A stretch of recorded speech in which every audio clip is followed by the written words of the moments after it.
청동기 문화 그리고 고조선, 청동기와 고조선 보도록 하겠습니다. 시기를 우리가 4개의 시기를 보는데 구석기, 신석기, 그 다음 청동기, 철기를 보는데요. 여러분들이 기억을 하실 게 뭐냐면요. 철기 시대는 올, 그러니까 철기 시대는 실용성이 많고, 그리고 그러니까 철제 기구 자체가 굉장히 날카롭기 때문에 일반 그 생활도구나 아니면 농기구나 무기를 철기로 다 만들 수 있었습니다. 그런데 그 구석기, 신석기, 그리고 청동기 시대 같은 경우에는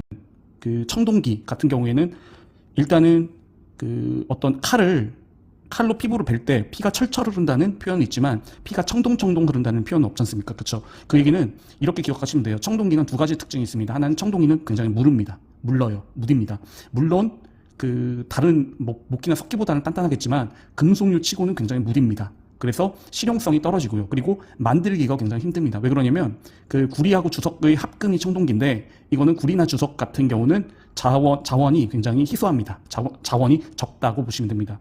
그런데 철기 같은 경우에는 철광석이 굉장히 그 구리 주석보다는 많이 분포가 되어 있거든요. 그래서 요점은 청동기 같은 경우에는 무디고 그 다음에 장식용으로 많이 썼습니다. 그러니까 실용성은 별로 없었다. 그래서 청동기 시대에도 목기나 석기로 대개 생활용구나 그 다음 농기구 그리고 무기를 만들었다. 만주 한반도의 청동기 문화가 보급되답니다. 세계 여러 지역의 문명이 사용되는 청동기는 청동기 박스 치시고요. 청동기는 기원전 2000년경에서 기원전 1500년경에 만주와 한반도에 보급되었습니다. 자, 만주와 한반도에 보급 밑줄 치고요.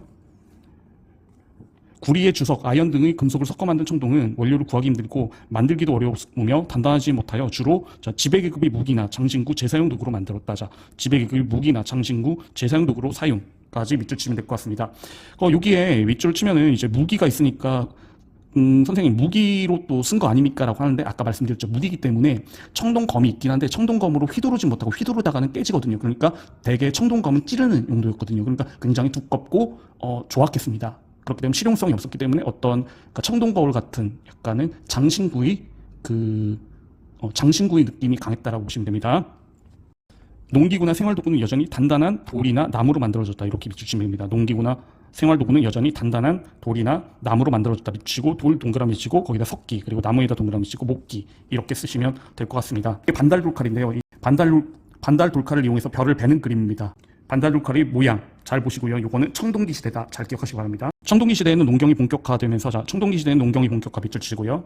자, 그래서 농경의 시작은 신석기 시대지만 신석기 시대의 그 중심 산업은 그 사냥, 채집, 물고기, 얌얌이었고 그렇기 때문에 그 신석기 시대의 움집의 위치, 주거지 자체가 어디에 위치했다고 했죠? 주로 강가나 바닷가에 위치를 했고요. 그리고 강가나 바닷가는 모래사장이었기 때문에 모래사장의 모래에다가 꼭 꽂아놓고 사용하기 위해서 그 신석기 시대의 대표적인 유물인 빗살무늬 토기도 뾰족했다. 끝이 이렇게 연결해서 기억하시면 될 것 같습니다.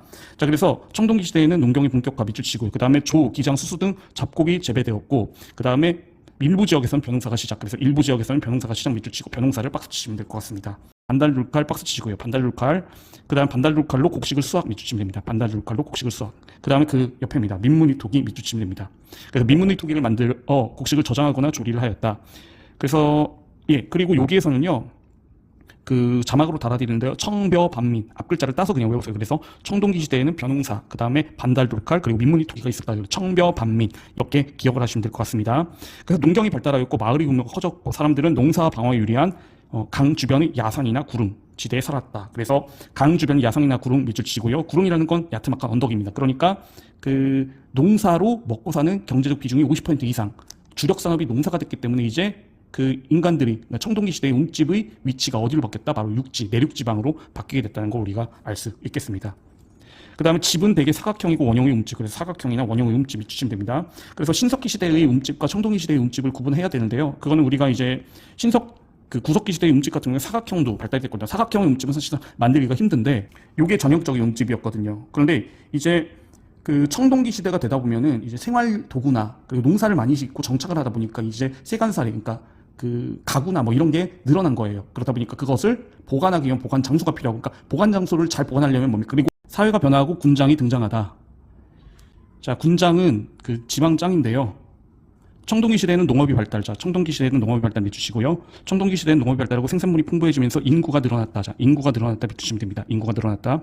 또한 사유재산이 발생하고 빈부격차가 커지면서 계급사회가 성립하였다. 자, 그래서 빈부격차가 커지면서 밑줄 치고 계급사회가 성립. 자, 그래서 계급사회를 박스 치시면 됩니다. 계급사회가 성립.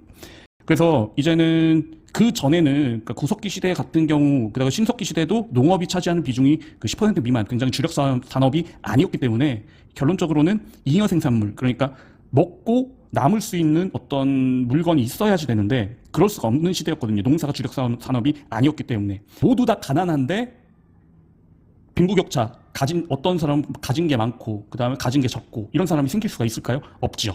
청동기 시대에 그 농업 생산물이 더 많아지고 그렇기 때문에 계급 사회가 형성이 됐다. 집단 간의 정복 전쟁도 치열해졌고요. 이 과정에서 경제력과 통솔력을 갖춘 군장이 등장하였다. 자, 그래서 경제력과 통솔력을 갖춘 군장이 등장 밑줄 치고요. 그다음에 군장에다가 박스 치면 됩니다.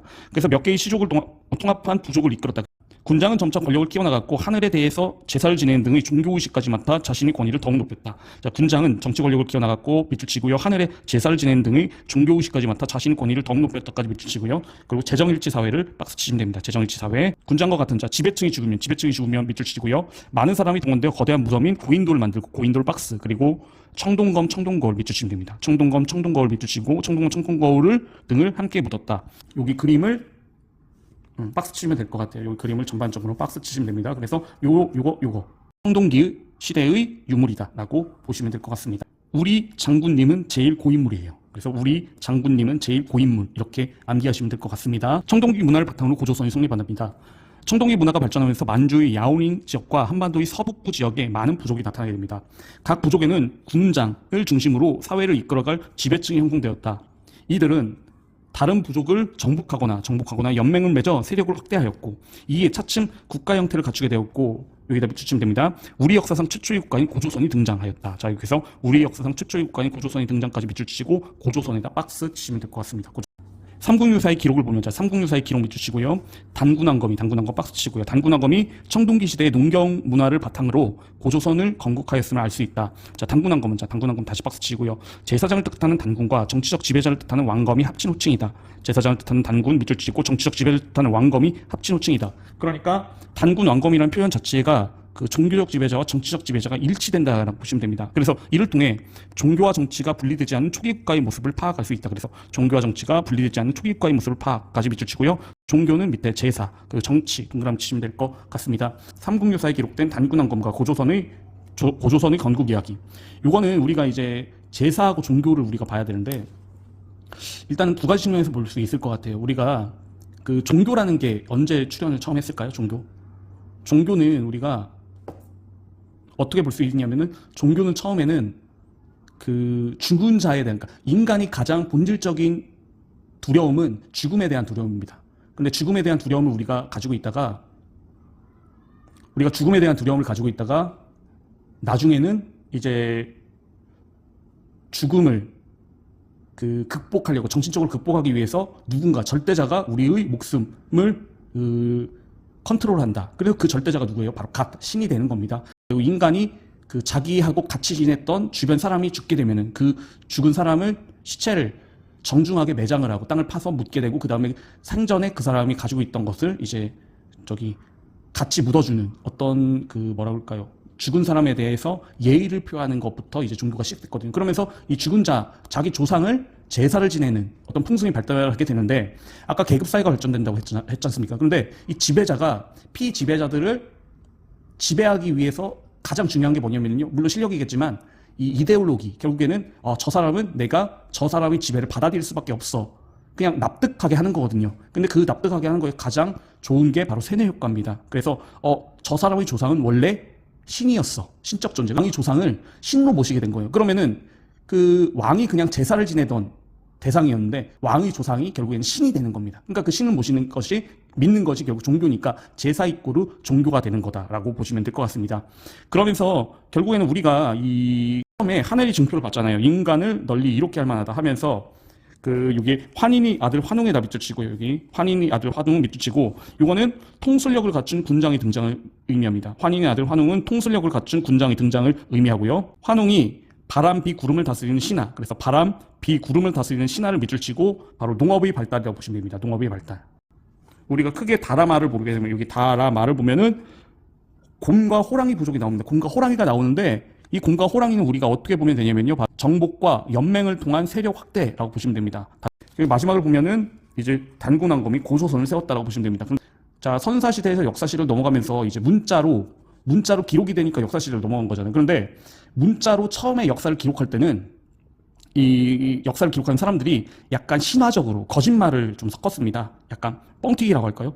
그러니까 이렇게 쓰는 것 자체가 이때는 역사 기록이 트렌드였다라고 보시면 돼요. 자, 그러니까 고조선이 단군왕검이, 자, 역사적 해석을 해볼게요. 선생님이.